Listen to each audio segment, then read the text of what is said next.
میں آپ کو بتاتا ہوں جو چھوٹی سی سورہ ہے جس کو ہم سورہ اخلاص کہتے ہیں، جس کو ہم قل هو اللہ احد کہتے ہیں، اس کو پڑھنے کی کتنی فضیلت ہے۔ غزوہ تبوک کے موقع پر پیارے آقا صلی اللہ علیہ وسلم سارے صحابہ کے بیچ بیٹھے ہوئے ہیں، پیارے پیارے صحابیوں کو کچھ پیغام دے رہے ہیں، سب کو سیدھی کرا رہے ہیں۔ اچانک کیا ہوتا ہے، حدیث پاک ہے کہ ایک کھاٹ جو ہے اڑی اڑی آ رہی ہے، ہواؤں میں تیرتی ہوئی آ رہی ہے، اور پیارے آقا صلی اللہ علیہ وسلم کے سامنے وہ کھاٹ رکھ دی جاتی ہے۔ آقا صلی اللہ علیہ وسلم چہرے کو اٹھا کر دیکھتے ہیں، وہ بندہ کفنایا ہوا ہے، کفن میں اس کو کفنا دیا گیا ہے، بڑی خوبصورت سی خوشبو آ رہی ہے۔ اس بندے کو حضور صلی اللہ علیہ وسلم نے اٹھا کر دیکھا، مسکرانے لگے اور پھر اس کے چہرے کو چھپا دیا اور صحابہ کرام کو حکم دیا، اے میرے پیارے صحابیوں سنو سنو، صف لگا دو، آج اس پیارے بندے کی جنازے کی نماز پڑھنی ہے۔ سب نے نماز پڑھ لی، کسی کی ہمت نہیں ہے کہ آقا سے سوال کرے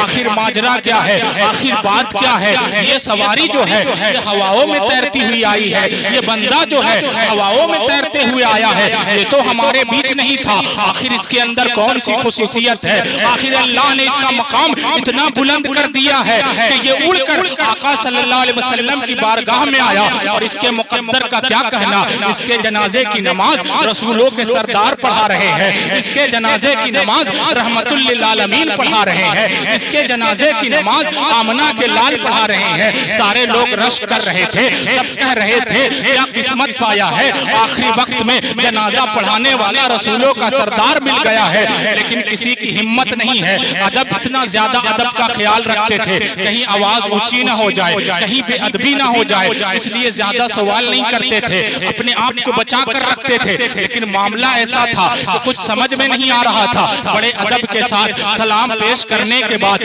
ایک صحابی نے پوچھ لیا یا رسول اللہ ہماری تو ہمت نہیں ہے، ہماری تو جرت نہیں ہے، لیکن بتا دیا جائے اس کا مقدر اتنا اعلیٰ کیسے ہو گیا، اس کے مقدر کو اللہ نے اتنا بلند کر دیا کہ اس کے جنازے کی نماز آپ پڑھ رہے ہو آقا، وہ بھی یہ بندہ یہاں رہتا تو بات سمجھ میں آتی، یہ ہمارے بیچ رہتا اور انتقال کر جاتا۔ سنو سنو، آقا وہ جانتے ہیں جو ہم نہیں جانتے ہیں، آقا کو اللہ نے علم غیب بھی عطا کیا ہے اپنے فضل و کرم سے، اس لیے ہم مانتے ہیں کہ آقا کو اللہ نے علم غیب عطائی دیا ہے، یعنی اپنے کرم سے دیا ہے، اور اللہ کا جو علم غیب ہے وہ اس کا خود سے ہے، ذاتی ہے، اس کو کسی نے نہیں دیا ہے۔ حضور کو جو علم غیب ملا ہے وہ اللہ کے دینے سے ملا ہے، خود سے نہیں ملا ہے، اور اللہ کا جو علم غیب ہے وہ کسی کا دیا ہوا نہیں ہے بلکہ اس کا خود ہے، ذاتی ہے۔ یہ فرق ہے علم غیب میں۔ حضور مسکرانے لگے، اگر حضور نہیں جانتے تو کہہ دیتے کہ مجھے کیا پتا، مجھے کیا معلوم، کیا تھا، بس آیا سامنے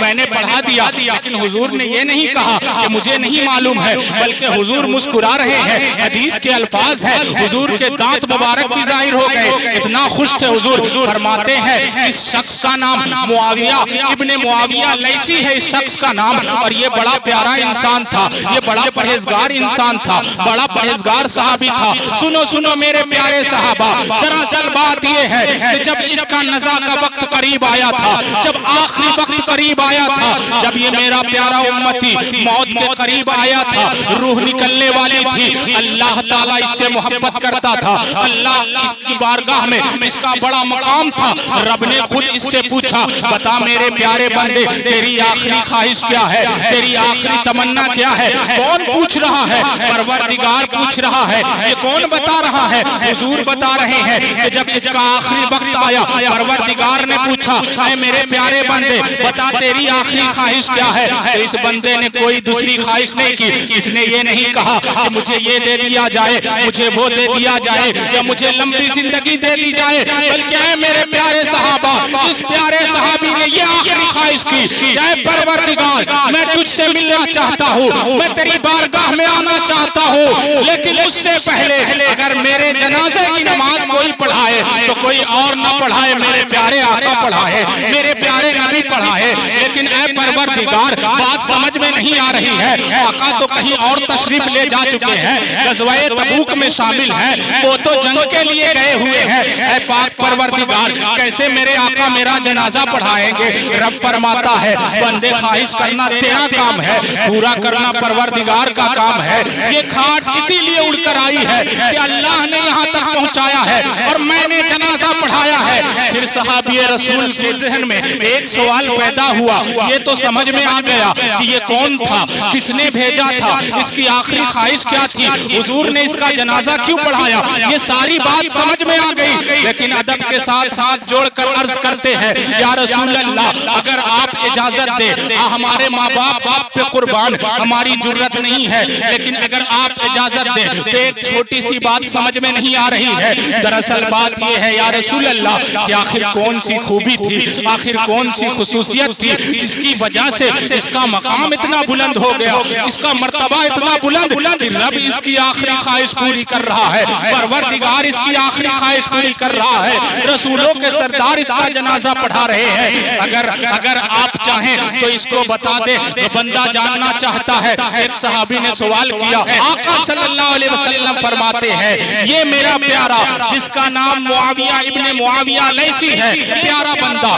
یہ جو پیارا امتی جس کو اللہ نے اتنا بڑا مقام دیا ہے، اس کی خصوصیت یہ تھی، اس کے اندر خاصیت یہ تھی کہ یہ اس وقت تک نہیں سوتا تھا جب تک کہ اللہ کی بارگاہ میں قرآن کی تلاوت نہ کر لے، اور خاص طور سے یہ سونے سے پہلے ہمیشہ سورہ اخلاص یعنی قل هو اللہ احد کو پڑھتا تھا۔ اس قل هو اللہ احد کو پڑھنے کی وجہ سے اللہ نے اس کا اتنا مقام بلند کر دیا ہے کہ پروردگار اس کی آخری خواہش کو پورا کر رہا ہے، اور رسولوں کا سردار اس کے جنازے کی نماز پڑھا رہا ہے۔